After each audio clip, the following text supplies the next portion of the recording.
Tam otomatik kutu kapama makinesi kapama hızı dakikada 50 kutuya kadar ulaşabilir.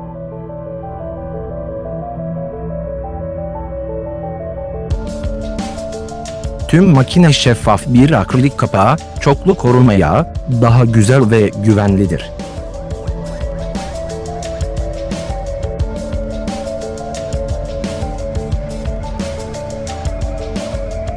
Teneke kutular, alüminyum kutular, plastik kutular ve kağıt kutular için geçerlidir.